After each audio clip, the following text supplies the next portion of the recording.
All right, today we're in the kitchen. I've been snowed in all week. Been having a great time making projects for you guys. So I've wanted to do this one for a long time. This is called penny stoves. Obviously this is one right here and it has a penny in the middle. That's why it's called a penny stove. Anyway, it also, because they only cost pennies to make, but there's different styles. This is the open style version with an inner liner, and you don't have to prime it, but I'll get into that.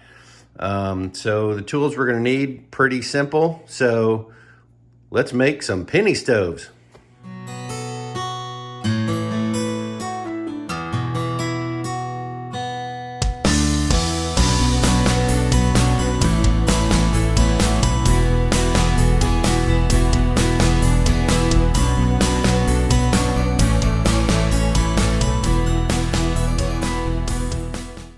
All right, so what do we need to make a penny stove? Aluminum cans. They're everywhere. You can find them on the side of the road, whatever. So just to explain this, you can use these for camping every day. This is more of a if you had to kind of thing, because to be honest with you, you can buy these online. You can get them on Amazon. They're not that expensive, but you can build one for literally pennies. So these are the two styles. This one's open. This is a closed style. This one you're gonna have to prime a little bit. This one is just light and go. The disadvantage of this is if you tip it over, all your fuel is gonna spill out. This one, if it tips over, it's filled with insulation. So it's like a wick, and that's what the insulation is for inside there. That's gonna keep it from spilling out. So pros and cons, they both have, on mine, for running about 1.72 ounces. I was just filling this little guy full of denatured alcohol, which that's what did that say? That's 5.1 milliliters. Yeah, and so that's 1.72 ounces, less than 2 ounces. I get about an 11-minute run time off either one. And we'll do a real-time test because this actually, we're gonna boil some water with these guys and show you how efficient and how fast they work.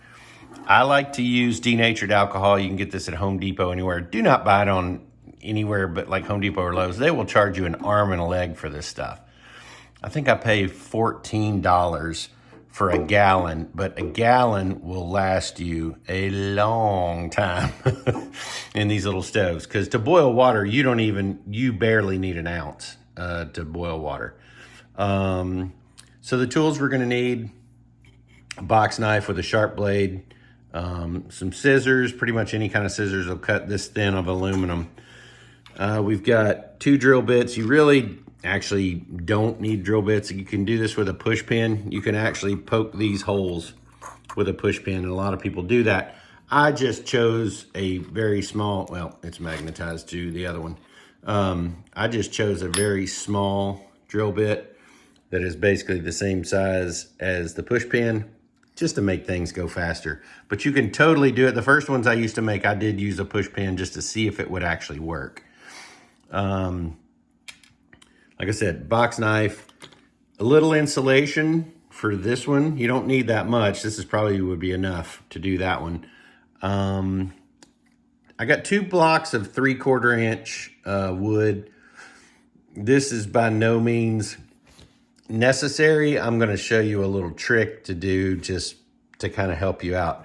You can use a drill if you want to. You don't have to use a drill. You can cut, and I mean, you can poke your holes with the push pin. Anyway, so that's really all the supplies. I'm going to set these on a piece of tile. They do create a little heat, but not as much as you'd think on the underside. It gets warm, but not that bad. So what we'll do is I'm gonna have to set up a camera so you can see my hands while I'm working. So we're gonna do that, and we'll go through how to build each one of them. I may make this into 2 videos. If I do, we'll just split them up because they're probably gonna get too long for people to digest in one sitting, but we'll see. All right, also, I do have a little piece of metal that this will be kind of a separate thing. This is gonna be a cooking ring.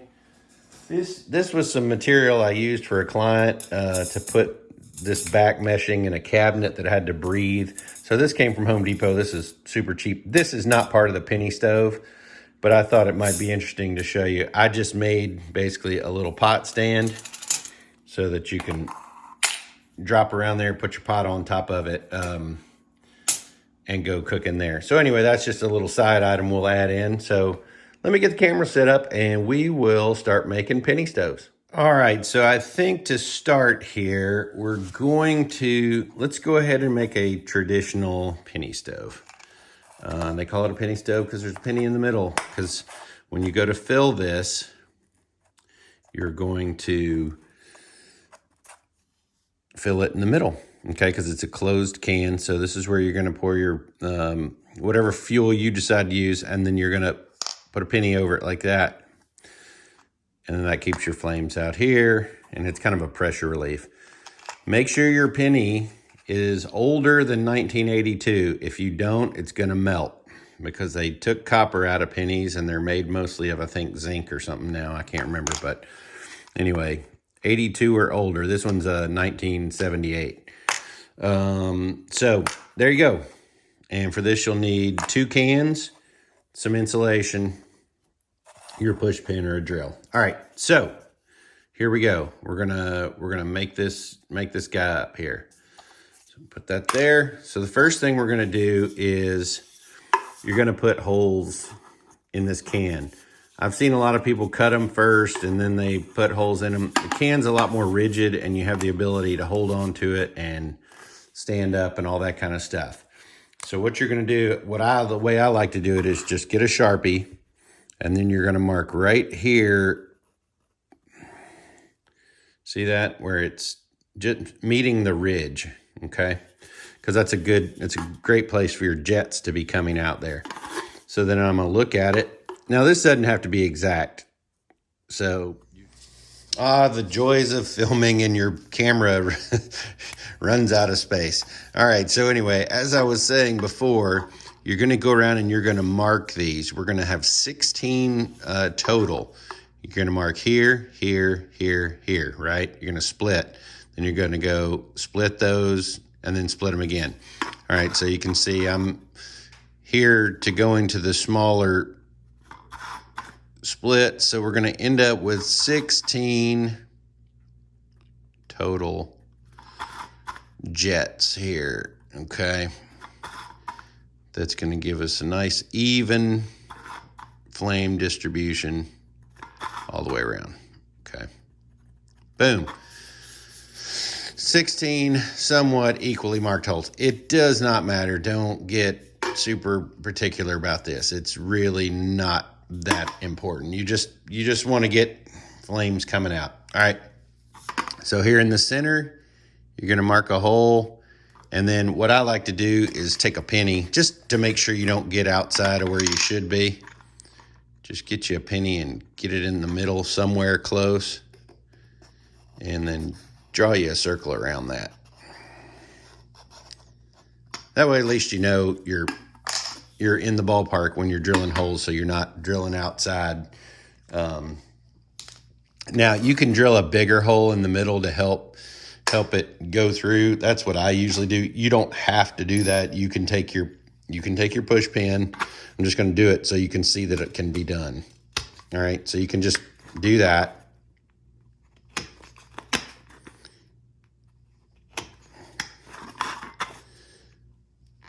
Now, if you're doing it with a push pin, I do suggest you kind of wallow it around, just not a ton, just a little bit to make a nice round hole. Okay, I'm going to use the drill to just drill that center hole, and I'm just using a slightly bigger bit. It's not huge, you'll see. It just makes it fill a little faster. And there you go. All right, dump our shavings over there. All right, so there's our holes. Yeah, so this is close. It's maybe, let me see. I want to see. I chose a really small drill bit, and it might be just a hair bigger than the push pin, but it's close. I mean, if it's nominally bigger. All right, so what I'm gonna do now is go around the edge and drill all these holes. This will be really exciting for you watching at home.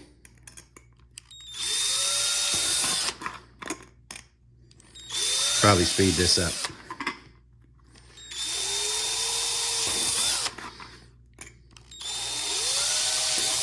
And you're just using this rim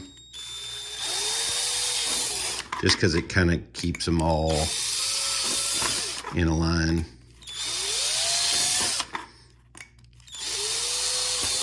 Like I said, it's easier to do this if you if you don't cut the can first. I think if you keep the can together, it's a lot easier to work with.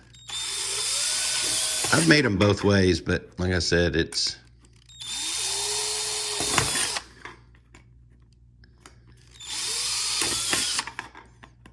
and again, you can do this with the push pins. All right, so we've gone all the way around.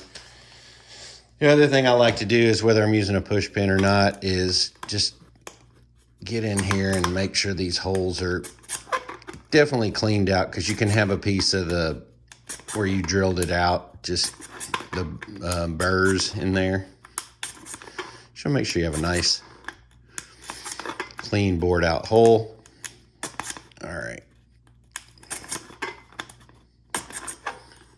So far, so good. All right.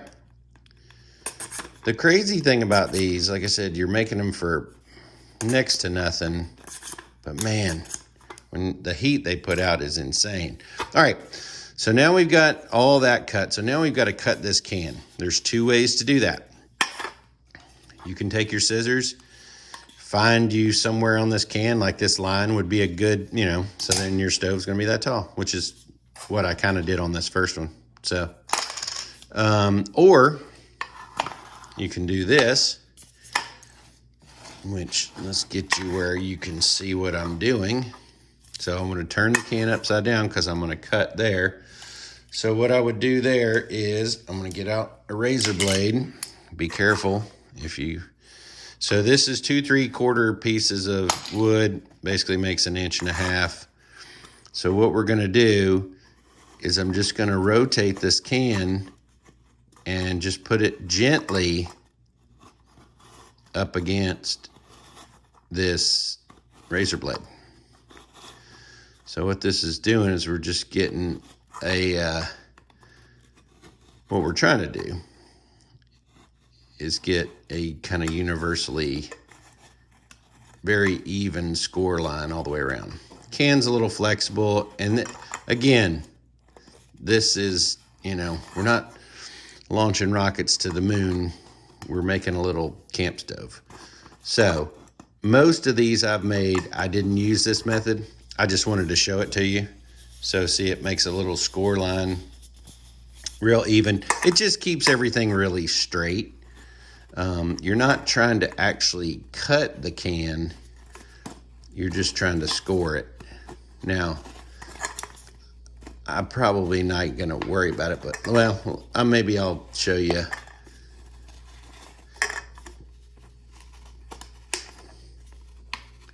The thing with making these is you're doing something that's fun. Now, if you're making it for survival, that's a different thing. You don't care. You don't need to be neat. If you're making this because you need to boil water and you're starving, then being neat is kind of silly. All right, so we're starting to get close to go through the can, so I should be able to, yep, see? It may not be quite there. It's close. I felt it go through the can in one spot. That's how I knew. But what we're going to do also is we're going to save the middle section of this can. So I want this middle section for something else. So before I cut this in half, I'm going to go ahead and turn it the opposite way and go ahead and score it, because really this is just going to be more of a cut line. I don't really have to have this one go all the way through. I'm kind of using this one more as a reference line. I mean, if it works to pop through, that's great, but that's not really what I'm using it for. Now, this stove that I'm making, that's a good line. All right. This stove that I'm making is very, very, very old. These have been around for a long time. Oh, there you go. So see?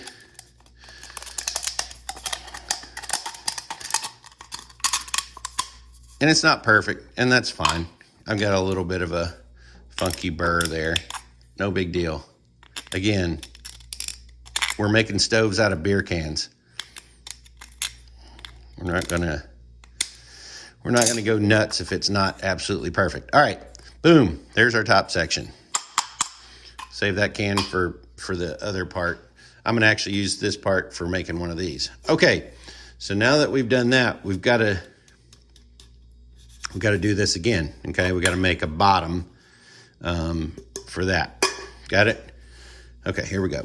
So we're gonna do the same thing after we wipe up this excess beer that came out of that can. Yes. All right. I am not sponsored by Kirkland Citra Hop Session IPA. However, I mean, if they wanted to, I'd be open to the invitation. It's a pretty good beer. Got it at Costco. All right, so we're doing the same thing. We're just going around scoring. Again, you could cut this. You know what? Let me do that.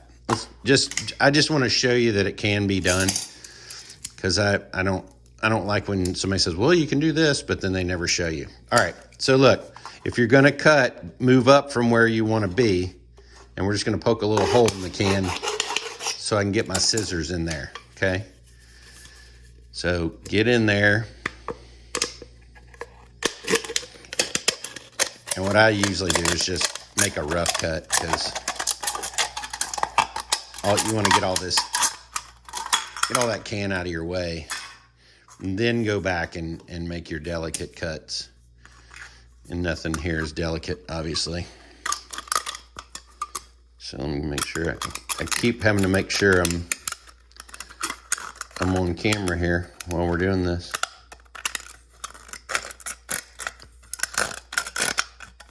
So I'm kind of following that little score line I made, sorta, roughly. All right. Now,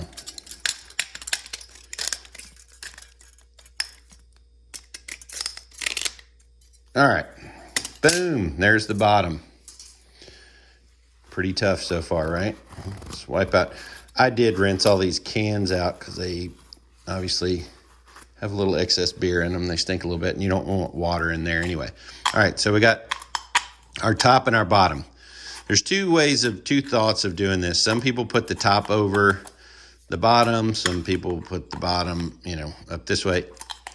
I don't really think that matters, to be honest with you. Some people say it does. Some people say it doesn't.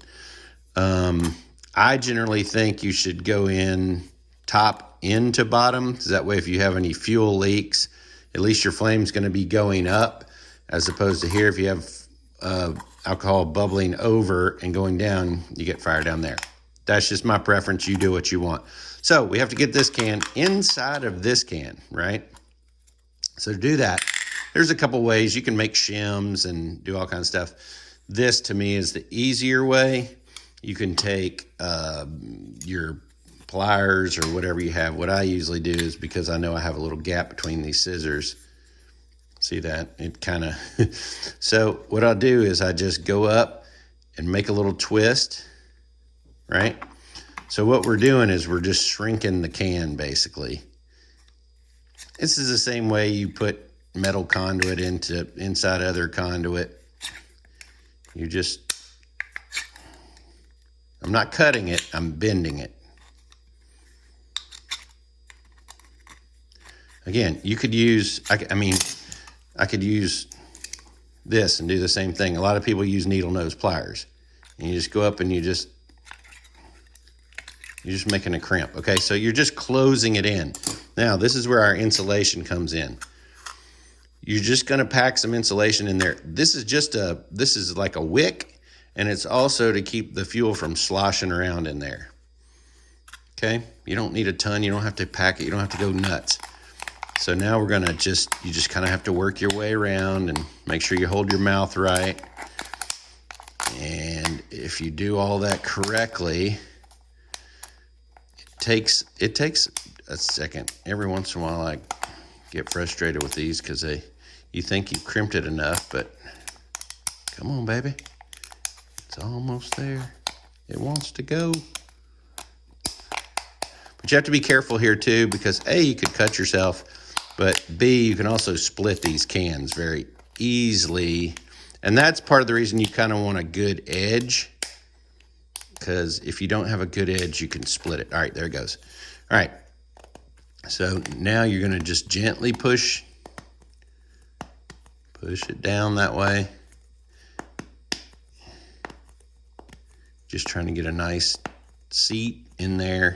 It's not gonna be perfectly tight. I mean, I've seen people in here, they use like high temp sealant to make sure these fit correctly. I'm like, I don't know if you're gonna have high temp sealant if you're on the side of the road trying to make a stove. All right, boom, we got a stove. There you go. Now, it's the same thing I got here.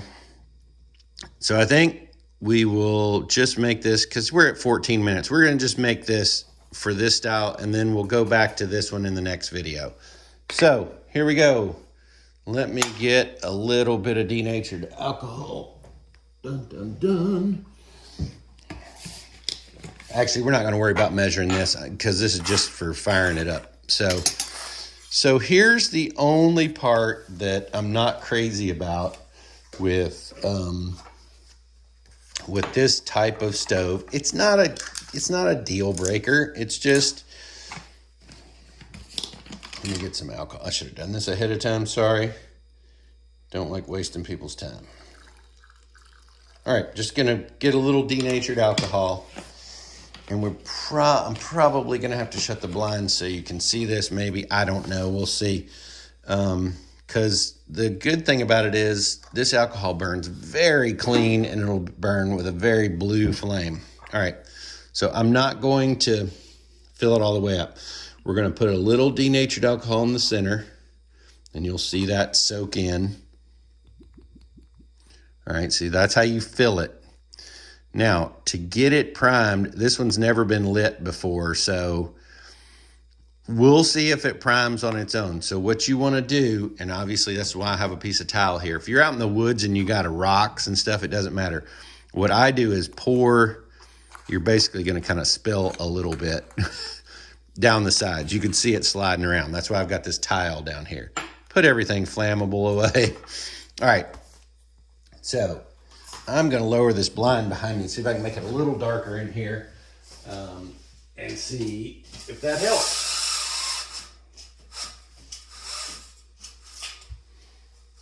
We shall see.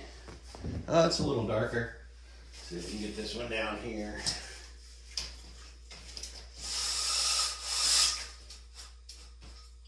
And when you make your own, you'll figure it out. You'll see how dark it gets. I mean, you'll see how much. All right.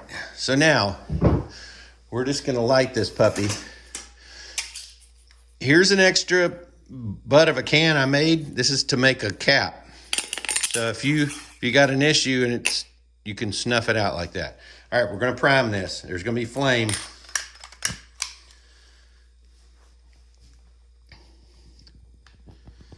All right. It's priming already. I can see out the sides. If I can get you. Yeah, it's priming. There it goes.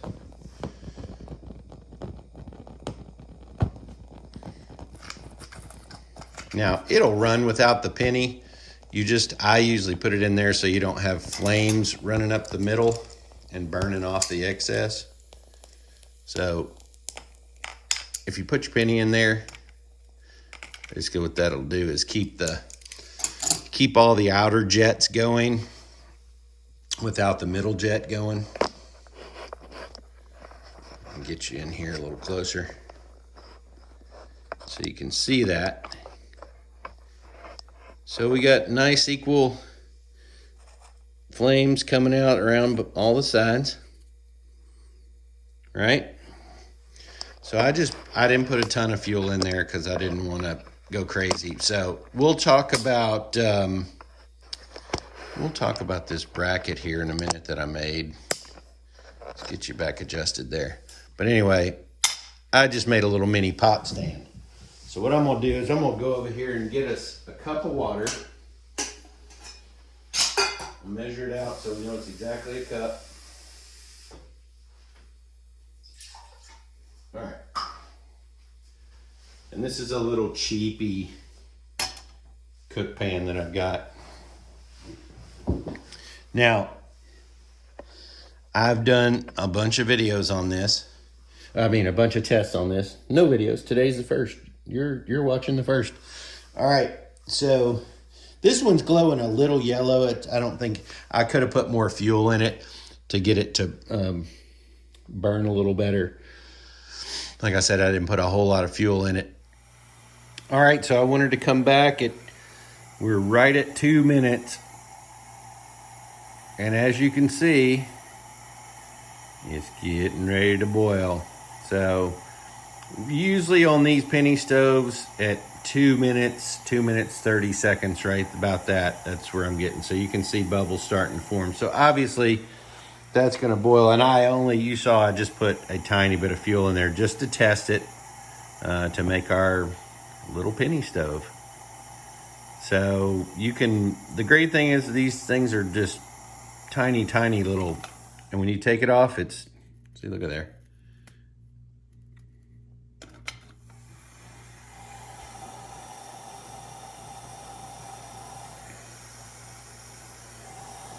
Nice blue flame, really hot. And like I said, I just made this little cheapy stand out of some extra material I had, and it actually works pretty good. I think I'll keep it in my pack, and because you can roll it up tighter and put a rubber band around it or flatten it out or do whatever you want and then just mold it back into shape. So anyway, you guys get the point. These little penny stoves will boil water no problem, okay? Some people ask if you can set them on like that. You kind of can, but they work very inefficiently. And you can see how little bit of fuel I put in here. It's about to peter out just because I didn't want to fill it up. So anyway, I got my little lid, just pop that over like that. Now it's out. So the other thing people ask is like, how hot is it? It gets warm, but it's not crazy hot. So I wouldn't do it on, in hot grass or something. Obviously, you put it on a rock or whatever. But anyway, so there you go. There's your penny stove that we just built for pennies. All right. So I think this is all I'll do for this video. And then we're going to come back and build this other style, which doesn't need to be primed, has a little bit different design. And we'll go from there. All right, guys. As always, thanks for watching. Please subscribe.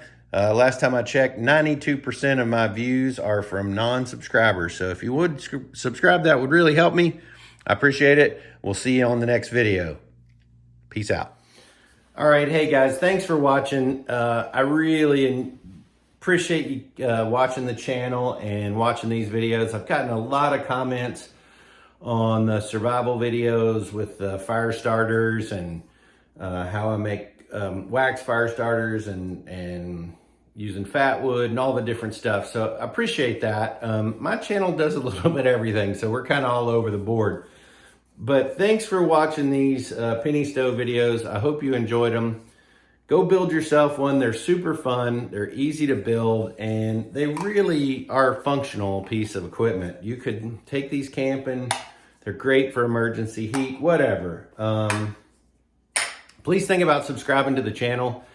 Like I said earlier, about 93% of my views are non-subscribers, so it doesn't cost you anything. If you like what I do, please give it a thumbs up and click that bell. I really appreciate it. I'm not doing this to make money. That was never my intention with these videos. It's always been to have fun. And I love doing them. They are very much fun to me. So if you have any other ideas of things you want to see me do, whether it's outdoorsy stuff, survival building stuff, whatever, it doesn't matter. I do all kinds of stuff. If you go back through my channel, there's a million different things I'm doing on there. So I appreciate you guys. Thanks for watching. Don't forget to subscribe, hit that bell, and we'll see you next time.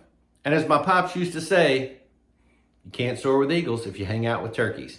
Y'all have a great day. Bye-bye.